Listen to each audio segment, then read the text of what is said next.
Jama'a barkanmu da wannan lokaci, barkanmu da warhaka. So a wannan short video ɗin ma yau insha Allahu za mu tattauna akan abin da ya shafi abun nan burning na supply na token.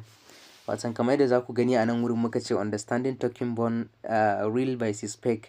Watan yadda za mu fahimci yadda ake burning na supply na token wanda yake legit ne da kuma wanda yake kamar like irin yaudara ko fake kenan za a ce. So kamar yadda za ku gani muka ce burning token supply, shi kansa me ake nufi da shi wannan burning token supply ɗin? Me ake nufi da misali idan an yi burning supply?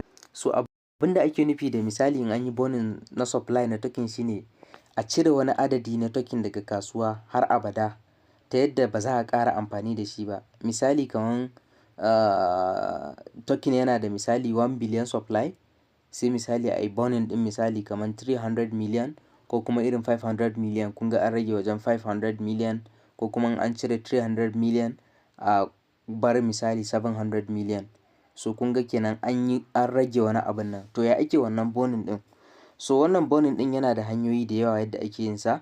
Sannan kuma me relationship, me alaƙan wannan burning ɗin? Me lallai me necessary lallai me ke danganta wannan abun da traders misali. Kamar yadda muka ce ko kuma mu ce idan aka ce an yi burning, ana ɗaukar wasu token ne a aika su zuwa wani wallet address da ba wanda zai iya amfani da shi, ko kuma a goge su gaba ɗaya daga cikin total supply na token.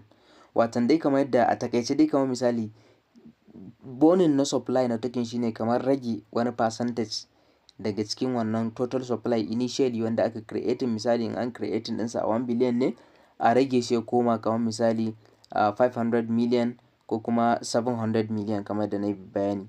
So akwai dalilan da yake sakawa a yi burning token supply. Misali dalili na farko shine domin a rage supply kamar yadda na faɗa daga kasuwa. Idan misali wani lokaci za a yi burning na token supply, misali ana so a ɗaga darajar farashin, misali ana kuma supply ɗin yayi yawa.